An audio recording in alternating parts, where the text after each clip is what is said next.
Olá, amigos, tudo bem com vocês? Hoje eu quero falar sobre cientificismo. Pois é, eu sou Antônio Carlos, bem-vindos ao nosso canal.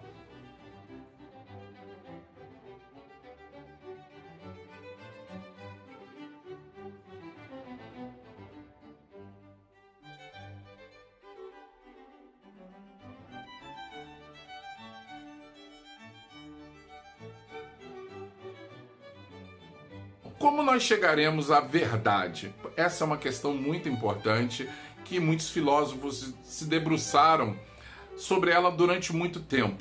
Como descobrir a verdade? O que é a verdade? Essa é uma questão que sempre intrigou muitos intelectuais.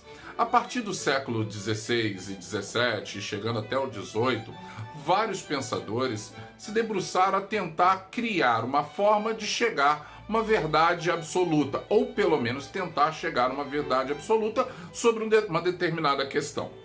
É nesse cenário que, nos séculos XVI e XVII, René Descartes ele vai escrever, por exemplo, sobre o método cartesiano.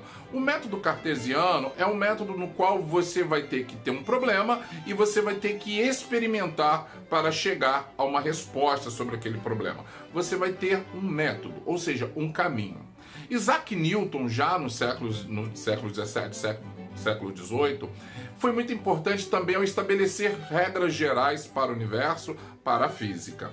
E com essas regras, ele também defende o método cartesiano para se chegar ao conhecimento. Então, basicamente, a ciência advinda da razão, ela começa a ocupar o espaço na vida comum das pessoas.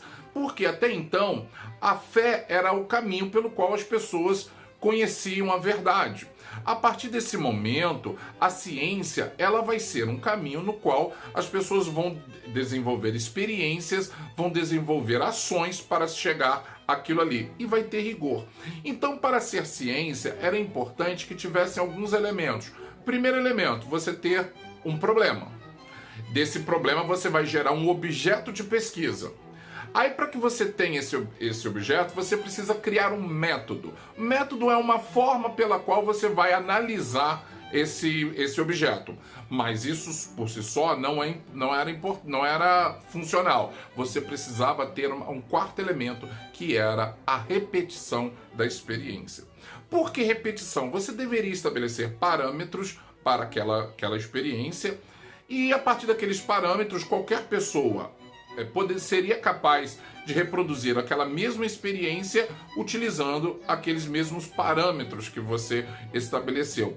E isso começou a chamar bastante atenção das pessoas, porque era uma forma confiável de se chegar a uma determinada questão. Vou dizer para vocês, a partir do século XVIII, a Inglaterra estava passando por um período de revolução industrial.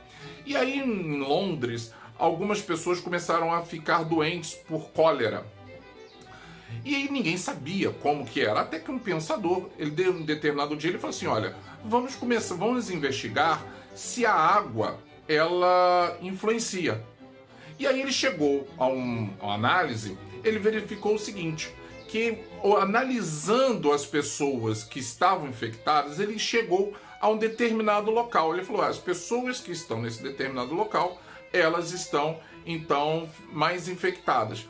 E aí ele percebeu que aquelas pessoas em comum, elas bebiam as suas águas do mesmo local. E ele foi lá e verificou, realmente, naquele momento, a água que as pessoas bebiam, ela era contaminada pela água de dejetos. E ele então mandou fechar aquela fonte e fez essa experiência. A partir daquele momento, as pessoas não tiveram mais acesso àquela água, portanto não ficaram doentes daquele problema. E isso pôde ser reproduzido em várias regiões de Londres. E aí eles perceberam, bom, então é preciso separar a água limpa da água contaminada. Hoje, para nós, isso parece ser uma coisa mais do que natural. Mas lá no século XVIII, eles ainda não tinham comprovação. Então, o método científico é aquele no qual você pode reproduzir. E isso chamou tanto a atenção que no século XIX, isso vai influenciar, por exemplo, o positivismo. O positivismo vai ser uma corrente filosófica que vai defender a ciência como sendo a única detentora da capacidade de estabelecer o conhecimento, o saber. E a partir dali, o positivismo, ele chancela a ciência como sendo a detentora da capacidade de produzir a verdade. Então, a partir daquele momento, o positivismo, ele fecha o ciclo da modernidade. Então a modernidade, ela vai defender que a sociedade ocidental ela iria progredir se investisse na razão, investisse na liberdade de pensamento e investisse na ciência. A partir daquele momento a sociedade então iria progredir. Estão dadas as bases da modernidade, que nós falaremos mais a fundo na semana que vem. Um forte abraço e até lá!